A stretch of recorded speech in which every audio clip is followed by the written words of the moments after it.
Sripada Sri Vallabha Charitamrutam, Chapter 23. Explanation of the esoteric significance of Shiva worship, the greatness of a Shiva yogi's devotion, the preachings of Sripada to him. When I was about to move from the opposite bank of Krishna river to Kurungedda, I came across a noble Vaishya named Dharmagupta. He was also coming to Kurungedda for the darshan of Sri Sripada. During the conversation, it was learned that he was related to Venkatappaya Shreshti of Pitakapuram. There was no end to my astonishment. There was a special peculiarity and importance in the glorious history, sportive plays, miracles, and amazing incidents of Sri Sripada as narrated by the devotees of Sri Sripada Sri Vallabha who were meeting me. Only some incidents that happened in a year in the divine life of Sri Pada used to be told. They were wonder of wonders, and each was not related to the other. They were very strange matters unheard of me till then. Till now, I was taught by his devotees about his divine place in an orderly way covering a period of 10 years in the life of Sri Sripada. I was thinking of this manner in my mind. I thought that Sri Dharmagupta may narrate some events that took place in the 11th year of Sri Sripada. Sripada rambles in his sportive pastimes every moment. In the meanwhile, Dharmagupta began to narrate. Swami, Shankara Bhatt, I am a devotee of Shiva. When Sri Sripada was 11 years old, a Shiva yogi came to Pitakapuram. He was a worthy man. He used to collect alms in the cup of his hands. He was not keeping any bag, plate, or any other vessel with him. He appeared like a lunatic to the onlookers. First, he came to the temple of Sri Kukateshwara. On seeing his mad appearance and dust-coated figure, the temple priests did not allow him to enter into the temple. He was an avaduta having no body consciousness. He was repeatedly chanting Shiva Panchakshari mantra.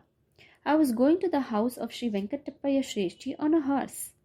Sri Venkatappaya Shreshti was related to me as a brother-in-law. I was in the habit of visiting Sri Kukateshwara temple on my way.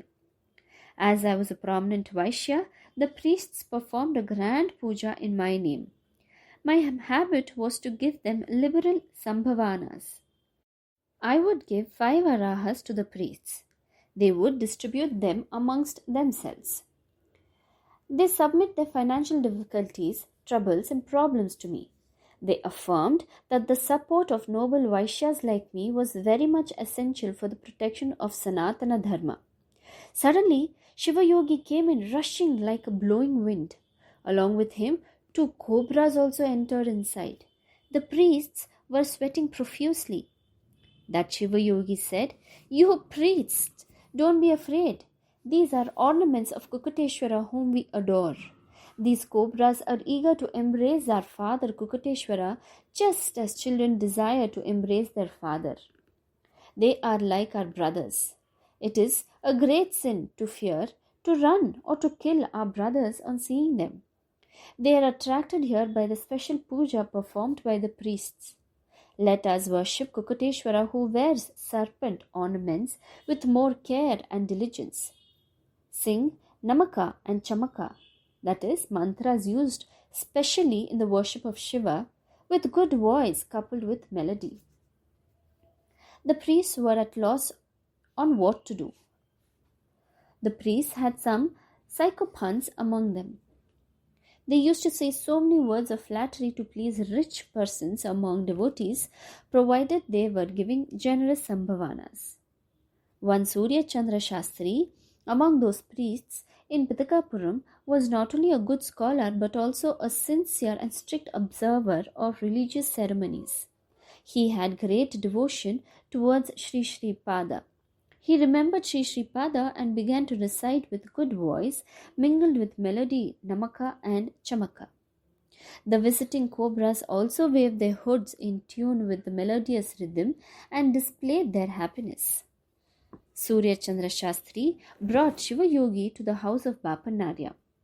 A sumptuous meal was given to the satisfaction of Shiva Yogi. Afterwards, Shiva Yogi had the darshan of Sri Sripada. Sripada granted him a vision as Shiva Shakti Swarupa, that is, a form of Shiva and Parvati or Shakti. That Shiva Yogi was in a state of samadhi for 3 days. After 3 days, Sripada fed him food with his divine hand. Then he explained very succinctly, "My child, perform the religious rituals mentioned in Sanatana Dharma and be liberated. Contents in Puranas are not at all pieces of fiction or lies. The general meaning is different. The esoteric meaning is something different. Only for those spiritual aspirants who observe rigorous spiritual discipline, the inner meanings and profound esoteric secrets of the Puranas flash in their mental horizon. Among sun and moon who cause seasons, sun represents supreme self and moon represents mind. Only when the effulgence of sun representing super self and moon representing mind combine, the activity of creation occurs. Amavasya stands for illusion. Only this Maya at first creates potencies called Vasuvus, introducing degrees of light in moon and again merging them in itself, that is Maya, is taking place. Just as Maya is transmitting the effulgence of Paramatma into the form of mental moon, the rays of the sun are transmitted into the moon. Even though Maya and Amavasya are inert forms, the world which originated on the account of them has become combined both intellectual and inert traits due to its presence near intellectual influence. Just as the urge for creation of seasons like spring is responsible for creation in nature, the Rajasu which produces sensual desire in women is causing the birth of children. The desire, Brahmagnana, will only be for the offspring from females' semen. The Rajasu in the females is said to be against Brahma, the creator. So, it is said by Pandits that it was generated by the Brahmahatya, that is, killing of a Brahmin. As the secrets of Veda are shrouded in Chandasu, they are called Chandasa. As Rajasu has crooked quality, a menstrual lady is kept out at a distance for 3 days. Heaven is a lustral sphere having a natural brilliance. Earth of the mortals is a place of deaths and births. All the nether lands are illuminated by the sunlight. Therefore, they are called as Prusnulu. All the 7 nether lands, that is Patalas, have divine potentates like Jataveda and others. The earth where we live is before the 7 Patalas. Fire is its presiding deity. All these 8 divine potentates, that is rulers, have names called Ashtavasuvus. As these deities strive on account of the sunlight, they are named as Vasuvus. The airy spaces between these 8 spheres are called the 7 seas. Sage Yachya remarked that the air is also symbolized as sea. Ordinary people consider 7 seas as forms of water, but it is not correct. The greatness of Shiva. The images of Shiva in Ekadasha Shiva Kshetras of Andhra Pradesh. Shiva is personification of 11 Rudras. There are 11 Shiva Kshetras in Andhra Pradesh.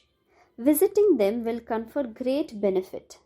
They are Nageshwara in Bruhatsila Nagara, that is Penagonda, Mallikarjuna in Sri Shaila, Bhimeshwara in Draksharama, Ramalingeshwara in Kshira Rama, Amaralingeshwara in Amaravati, Kotiphaleshwara in Kotiphalli Kshetra, Kukuteshwara in Pitakapura, Mahanandeshwara in Mahanandi, Kaleshwara in Kaleshwaram, Kalahastishwar in Sri Kalahasti, Tripurantakeshwar in Tripurantakam.